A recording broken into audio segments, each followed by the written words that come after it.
Bonjour à vous. Bienvenue sur ma chaîne Chrissy News. Je suis ici pour vous faire parvenir la parole de Dieu à travers son serviteur Chris Dikouma Anna, à travers plein d'autres serviteurs de Dieu. Ici, nous allons plus nous attarder sur l'émission Kanguka. Oui, c'est une émission du pasteur Chris Dikouma Anna. Et Kanguka veut dire quoi? Kanguka veut dire réveillez-vous. C'est la langue parlée au Burundi.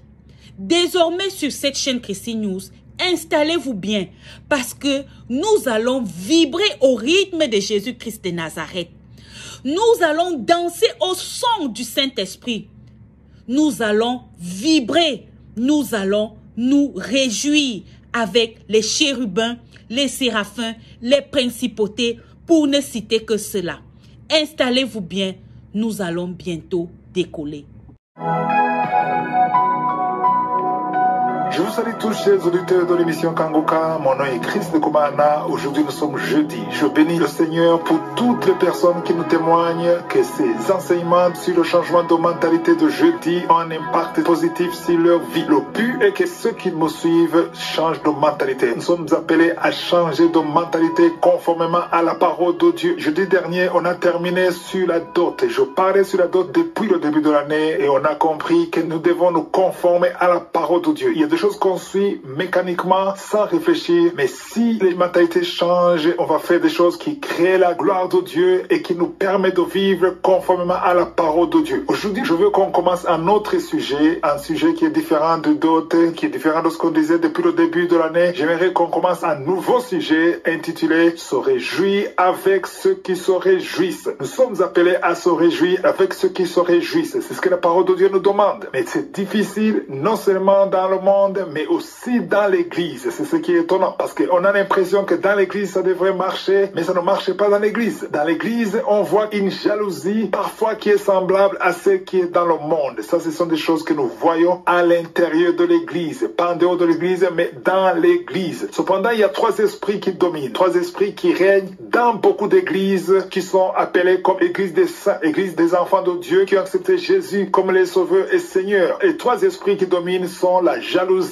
la haine et les divisions. Au début, ça me choquait. Je me disais que dans l'église, on ne peut pas trouver ça. Ça devait être dans le monde. Mais le problème, c'est quoi? Le problème, c'est pas que les gens sont possédés par des démons, mais le problème, c'est que les gens viennent à Christ, ils sont dans l'église, mais ils ne changent pas de mentalité. La jalousie, la haine et les divisions, ça ne devait pas se trouver dans l'église. Et normalement, si quelqu'un a changé de mentalité, ces trois esprits ne devaient pas dominer. Aujourd'hui, nous allons lire dans 1 Corinthiens chapitre 3, du premier verset au troisième verset. Le premier verset il dit: pour moi, frère, ce n'est pas comme à des hommes spirituels que j'ai pu vous parler. Pour écrire aux Corinthiens qui sont dans l'église. Il ne parle pas aux Corinthiens païens. Il parle aux Corinthiens qui ont accepté Jésus. Il dit: je vous parle comme à des hommes charnels, comme des enfants en Christ. Verset 2, il dit: je vous ai donné du lait, non de la nourriture solide, car vous ne pouviez pas la supporter et vous ne pouvez même pas à présent parce que vous êtes encore charnels. Le verset 3 est très intéressant. Il dit: en effet, puisqu'il y a parmi vous de la jalousie et des disputes, n'êtes-vous pas charnel et ne marchez-vous pas selon l'homme? Je vous rappelle encore qu'ici, il ne s'adresse pas aux païens. Il s'adresse à une église de Corinthe. Mais il dit qu'il y a la jalousie et les disputes et il dit qu'ils sont charnels alors qu'ils sont dans l'église. Ça veut dire que les gens sont sauvés, ils acceptent Jésus, ils sont chrétiens, ils chantent à la chorale, ils vont à l'église, ils font des œuvres à l'église, ils portent la Bible, ils lisent la Bible, mais ils ne changent pas. Pourquoi? Parce que la mentalité ne change pas. Parce que la jalousie, les divisions, la haine, ça ne devait pas être dans la vie d'un enfant de Dieu. Voilà pourquoi j'insiste sur le changement de mentalité. Il y a un autre verset qui est le verset de base. Le verset de base sur cet enseignement sur le fait de se réjouir avec ceux qui se réjouissent. C'est dans Romains 12, verset 15. Ici, il s'adresse à l'église de Romains. Il dit: réjouissez-vous avec ceux qui se réjouissent, pleurez avec ceux qui pleurent. Alors, on ne peut pas pleurer avec ceux qui pleurent et se réjouir avec ceux qui se réjouissent si la mentalité n'a pas encore changé. Par exemple, si on parle de pleurer avec ceux qui pleurent, c'est-à-dire que si quelqu'un a perdu un être cher, et si tu vas dans notre culture africaine, si quelqu'un meurt, un parent, un enfant, quelqu'un de très proche, en moins de 24 heures, il y a beaucoup de gens, des voisins, des personnes proches, ils viennent pour le deuil. Ça, c'est la culture africaine. Mais ce que moi j'ai déjà remarqué, même si les gens viennent à moins de 12 heures et moins de 24 heures, ils sont là. J'ai remarqué qu'ils sont là, mais ils ne sentent pas la douleur de la personne qui a perdu. Pourquoi? Parce que c'est ça la mentalité qui n'a pas changé. Il y a un manque d'amour. Je ne dis pas qu'ils doivent pleurer avec les larmes, mais je dis que si quelqu'un souffre, c'est ton frère, ta soeur, ton ami, il souffre, tu devrais sentir, tu devrais te mettre à sa place pour sentir ce qu'il ressent. Mais aujourd'hui, c'est devenu comme une coutume. Tu vois, dans le deuil, les gens sont là, ils sont en train de rigoler, ils racontent des blagues, c'est comme une fête. Aujourd'hui, les deuils sont devenus comme des fêtes. C'est une opportunité de se rencontrer avec les amis et raconter n'importe quoi et rire. Et pendant que la personne qui a perdu est en train de souffrir, de pleurer à l'intérieur. Et personne ne pleure avec elle. C'est ce que j'ai déjà remarqué. Voilà pourquoi nous devons changer de mentalité. Jésus a dit, je vous donne un nouveau commandement, aimez-vous les uns les autres. Par là, ils sauront que vous êtes mes disciples. Aussi longtemps qu'on ne met pas en pratique ce nouveau commandement, il est impossible de changer de mentalité et de se réjouir avec ceux qui se réjouissent et de pleurer avec ceux qui pleurent. Si je suis le vœu, je vais continuer à en parler dans Kanguka de jeudi prochain.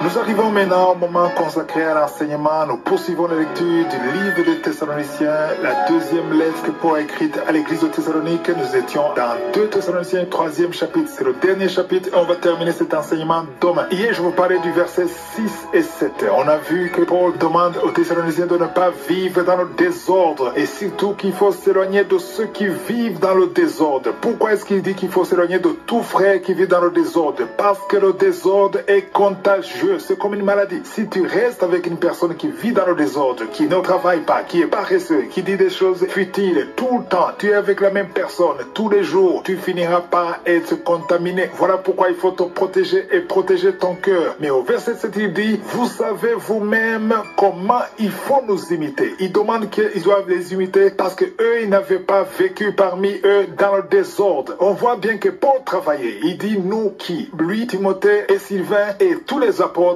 ils ont été un modèle. Paul a travaillé. J'entends beaucoup de chrétiens qui disent non, Paul ne dépendait de personne. Il travaillait avec ses mains, il fabriquait les tentes. Oui, il fabriquait les tentes, mais il n'a pas fabriqué les tentes tout le temps. Il a fabriqué les tentes pendant un temps limité, juste pour montrer un exemple. C'est ce que je vais vous montrer aujourd'hui. Je vais vous montrer qu'il a fabriqué les tentes parce qu'il voulait. Il n'était pas forcé de faire ça, mais il voulait montrer un exemple. Il voulait montrer un modèle. C'est ce que je vous ai dit qu'aujourd'hui dans le Nouveau Testament, il ne faut pas dire aux chrétiens de faire ce que tu dis et de ne pas faire ce que tu fais. Parce que dans le Nouveau Testament, tu dois être un modèle. Il faut prêcher ce que toi tu peux vivre. Tu ne peux pas demander aux gens de ne pas commettre l'adultère alors que toi tu es un adultère. Tu ne peux pas demander aux chrétiens de prier tous les jours, de te lever le matin, de ne jamais quitter la maison sans prier alors que toi tu ne pries pas. Si tu fais ça, la parole que tu vas prêcher n'aura pas d'impact. La parole a de l'impact quand tu vis ce que tu prêches. Vous, prédicateurs, pasteurs, prêchez ce que vous vivez. Ne demandez pas aux gens de faire ce que toi tu ne peux pas faire. Si tu dis qu'il ne faut pas tromper ta femme, et toi aussi tu dois être un modèle. Les chrétiens écoutent ce que tu dis et ils regardent, ils observent les fruits de la repentance, les fruits, ton comportement, ton caractère a de l'impact. Si tu demandes aux gens de prier et que tu ne pries pas, les gens sentiront que ça n'a pas de force et ils vont t'imiter. Si tu pries, ils vont t'imiter. Il faut être un modèle, il faut être un exemple. Au verset 8, le verset 8 il dit, nous n'avons mangé gratuitement de pain, le pain de personne, mais dans le travail et dans la peine, nous avons été nuit et jour à l'œuvre pour n'être à charge à aucun de vous. Paul et son équipe ne voulaient pas être une charge. Mais le verset 9 dit, ce n'est pas que nous n'anissions le droit, mais nous avons voulu vous donner à nous-mêmes un modèle à imiter. Alors là, c'est très important. Je vais attirer votre attention au verset 9. Paul dit que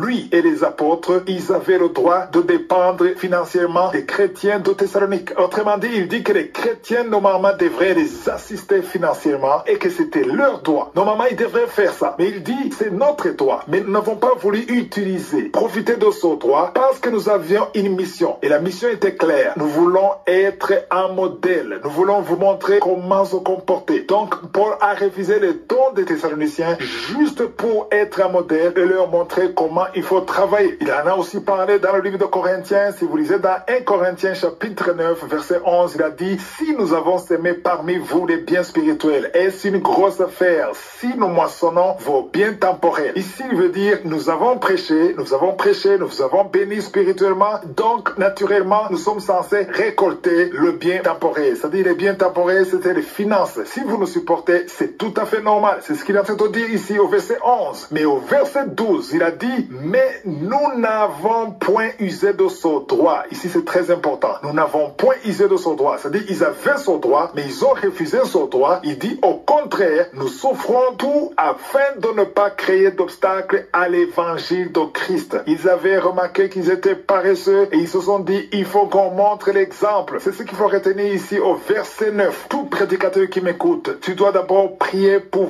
vivre ce que tu prêches. Si tu demandes aux chrétiens d'être généreux, de donner, il faut toi-même être généreux d'abord. Tu ne peux pas demander aux gens de donner alors que toi tu ne donnes pas. Tu dois donner et tu dois montrer comment on donne. Tu dis, il faut aider les pauvres. Il faut que les chrétiens qui te suivent voient comment tu aides les pauvres. Tu es dans l'église, tu es le pasteur, tu dois montrer l'exemple comment s'occuper des pauvres. Tu dis qu'il faut être simple. Tu dois d'abord être simple. Tu dis qu'il faut être propre. Tu ne peux pas demander aux gens d'être propres alors que toi tu es sale. Donc ça dit que le modèle, tu dois être un modèle de ce que tu prêches. C'est là que le message aura de l'impact. Si tu demandes aux gens de louer, d'adorer, tu dois être un adorateur pour qu'on voit réellement la vie d'adoration en toi. Comme je vous l'ai dit, on termine ce livre dans Kanguka de demain. Soyez tous bénis.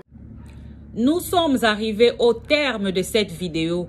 J'espère que vous vous êtes bien régalés. N'hésitez surtout pas à donner votre vie à notre Seigneur et Sauveur Jésus-Christ de Nazareth, car il est l'alpha, il est l'oméga, il est le commencement, il est la fin de toutes choses. Shalom.